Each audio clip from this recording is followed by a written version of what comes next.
Mama, are you up all night obsessed with your lack of sleep? Today we're talking about my 5 favorite homeopathic remedies to help you fall asleep faster and go back to sleep faster after getting woken up. If we haven't met, welcome to my YouTube channel. I'm Gregorio, certified women's herbal educator with Dr. Aviva Ram and mama of twins. And on this channel, we explore natural remedies for women and children's health. So if you haven't yet, hit the subscribe button and the bell to be notified of my new video each Tuesday. In this 4-part video series, we're talking about postpartum insomnia. We began with weaning and what you need to know when you start weaning, and then the herbal remedies for postpartum insomnia. Now we're talking about the homeopathic remedies. If you're struggling with insomnia and anxiety, consider joining my 5-day email challenge, anxiety relief email challenge, where we'll discuss little bits and pieces of how you can recover from insomnia and anxiety faster with herbal medicine. I spent 24 long months with insomnia, anxiety, and depression, and I'm on a mission to help you reduce your medications postpartum and beyond. So if that sounds like you, make sure you stay tuned for my upcoming videos. So what is homeopathy? It's these little sugar tablets that contain a botanical or a natural substance that you take in your mouth based on your specific unique symptoms that you're experiencing. So I'm going to put a free training up here and look at the link below so that you can learn how to use these little sugar tablets so that they work for you every time. Maybe you've purchased them before and noticed that they don't work. It takes a lot of time to understand how they work, but once you do, they're magic. They can work super fast once you find the correct remedy. Now, ideally, it's one remedy, one dose, but it's really hard to figure out that one remedy, so you're gonna see products on the market that combined a bunch of remedies to help you try to find that one remedy that you need. So ideally, it's one remedy, one time, based on your unique symptoms. So if you're struggling with insomnia, I encourage you to write down your strange, rare, and unique symptoms that you're experiencing. For example, what are the thoughts that you're thinking when you can't sleep? What time of night do you wake up? Is it 2 a.m., 3 a.m.? Can you go back to sleep? Can you not go back to sleep? So these are the strange things you're looking for to find the right remedy. When purchasing homeopathy, make sure you purchase 6C or 30C unless you're working with a practitioner to help guide you. Now keep in mind, we're gonna go through the remedies, but stay to the end. I'm gonna discuss the mistakes all of us make when we start using homeopathic medicine. Let's get started. Number 1 is coffea cruda. So if you had too much coffee today, this may be the remedy for you. So it's coffee, but it's very diluted coffee. So it's treating like. So basically you're trying to match the symptoms to the remedy. Coffea cruda. So the symptoms you may be experiencing is you're sleepless from excitement and joy. You have difficulty going to sleep. You're tired and you may have had too much coffee. You have worries, overactive thoughts, and sensitive to pain. You might sleep to 3 a.m. and wake up startled. You're disturbed by itching on your bottom, and you're full of ideas, quick to act, and toss about in anguish. So one of the main things is that maybe you had coffee or you're very excited.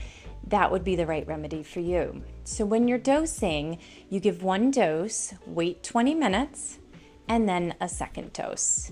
You should be fast asleep by then. If not, it might not be the right remedy for you. Now, keep in mind that it is safe while breastfeeding. Some of the reasons moms love using homeopathy, it's safe for babies, toddlers, big kids. And I go over a lot of these remedies in my course, Home Remedies for Children. But it's safe while breastfeeding and it's safe postpartum. So these remedies will last a lifetime if you're keeping them stored in a cool area. Okay, so number 2, Nux vomica. So known as the student's remedy, it's helpful when you can't turn your mind off. Typically, you would take Nux vomica at night. It's the best remedy if you have digestive troubles from overindulging with food, tobacco, and alcohol. So for example, now if you're breastfeeding, you might not be drinking alcohol, but if you had too much to drink, you didn't feel well, you took a dose of Nux Vomica, you might vomit, and then you'd feel better. You wouldn't feel drunk anymore or hungover anyways. So it's the best remedy for when you overindulge. It could be sweets, it could be fried food, or it could be alcohol. Other qualities for Nux Vomica, you may have constipation, backache, and worse between 3 and 4 a.m. So again, the time that you wake up is extremely important. Can't sleep after 3 a.m. You wake up feeling wretched, you're better from a nap, and again, take it in the evening. So just to clarify, that homeopathic medicine is safe while breastfeeding and safe for babies, toddlers, and big kids. You're always looking for the change though. So you wanna be an observant mother, which you already are, but with homeopathy, you want the symptoms to spike and then they should resolve. So for example, you might get really hot, you might get really agitated, you might, depending on what's going on in your world, you might even vomit or diarrhea or something, but then you would go straight to sleep. So the symptoms get worse and then they resolve faster, and that's the key remedy that homeopathic medicine is working for you. So number 3, pulsatilla, an amazing remedy to have in the house when you have teething children. But for insomnia, you are like a broken record. You can't stop the recurring thoughts. You may be sensitive, weepy, you crave open air and are sensitive to heat. Keep in mind it can dry up your breast milk, so you might not want to use it if you're breastfeeding. Worse at night after eating and in a warm room. Better from moving, open air, and you want cold food and drink even though you're not thirsty. So again, it's these unique and rare symptoms that aren't typically your behavior, and that helps you find the right remedy. Number 4, arsenicum. Best if you're sleepless with worry, anxious, restless, fearful, weak and exhausted, you desire air but you're sensitive to cold, you're sleepy but unable to sleep, worse on the right side after midnight, and better from warm, head elevated, and hot drinks. So heat is a key indicator for arsenicum. You want the hottest shower possible. You want the hottest drink possible. You're anxious, you're worried, you're agitated. That would be some key remedies to look for with arsenicum. Okay, and number 5 is cocculus indicus. Cocculus indicus. So the best remedy, known as the nurse's remedy, it's the best remedy when you're breastfeeding. So you get woken up and can't go back to sleep. You may notice time passes quickly, you have aversion to food, drink tobacco, and you may have a metallic taste in your mouth. It's worse after eating and after loss of sleep, and worse in the open air. So if you wake up, you're breastfeeding and can't go back to sleep, you could try cocculus. If you are anticipation of your baby breastfeeding, so you wake up right away, think about how, that's a tricky one, because think about how long it will be till they wake up. If it's not for another hour or so, you might try the herbal remedies we spoke about in last week's video.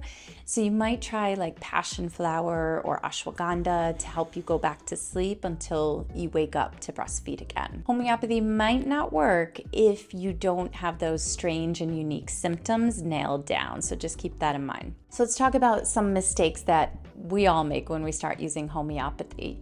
So number 1, be patient with yourself, right? It's really hard to figure out, and there's a lot of energy behind homeopathic medicine, so there's a lot of fear sometimes. I remember using it with my children, and my husband was so afraid.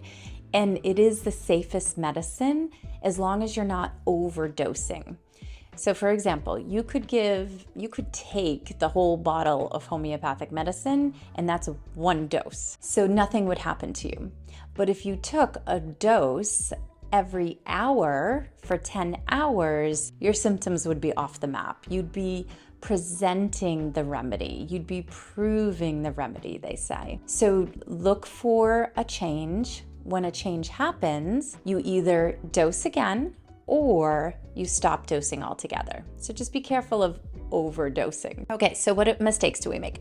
We use the wrong remedy. It's just really hard to find the right remedy. Keep that in mind. You're not alone with that. So look for those strange and unique symptoms. Number 2, less is more, right? So 2, 3, maybe 4 doses, but most likely you don't need more than that. Keep that in mind. You also possibly are using the wrong amount. So there's different levels, 6C, 30C, and then they go into M's. So just look at the amount when you purchase it and make sure you're only using 6C or 30C, because it depends how diluted the product is. And I go over that in the free training. We also touch the pills sometimes. So if you touch the pills, there's nothing wrong with that, but you might take on the remedy. So the person, say you touch the pills and you're giving it to your child, then you might receive some of the medicine. So it's not a big deal, but just make sure you wash out any cups, spoons that you use thoroughly with hot water, and that you're being mindful that the tablet should go into the cap and then you pour it into your mouth without touching the cap. Using things that interfere with the remedy. So when you take homeopathy, there's a lot of things that interfere with it. Coffee being one, peppermint, think of brushing your teeth, right? So the mint in the toothpaste may bother you. What else? Nux vomica, sea breeze. So products, Tiger Balm, that we typically use or sometimes use may disrupt it, along with acupuncture may change the remedy. So say you found the correct remedy for your insomnia and then had an acupuncture appointment, you might struggle with it the next night maybe, and it may have reversed the effects that you did with the homeopathic medicine. So the symptoms may get worse before they get better. So just keep that in mind. Symptoms are meant to get worse before they get better, and that's unusual, right? We're not typically used to that, and it brings a lot of fear in again. So keep in mind, your fever may spike, you may vomit, have diarrhea, typically when you're treating cold and flu, not so much insomnia. For insomnia, you would hopefully go back to sleep. If you're getting more anxious and don't go back to sleep, it's the wrong remedy. So symptoms may spike, but then they'll resolve. So you should go back to sleep within 20 minutes. If you don't, we need to address your adrenal health. We need to get you deep nourishment. Feel free to ask any questions in the comment area. I know homeopathy is tricky, but it is well worth it to learn it if you love herbal remedies. And consider, if you're struggling with anxiety, joining my free 5-day email challenge, the Anxiety Relief Challenge, where we're going to discuss how to nourish your body after baby and overcome anxiety naturally. Keep in mind, this is part of a 4-part video series, where we're discussing weaning and then herbal remedies and homeopathic remedies for postpartum insomnia. If you have any questions, reach out and I will see you next week. Thank you.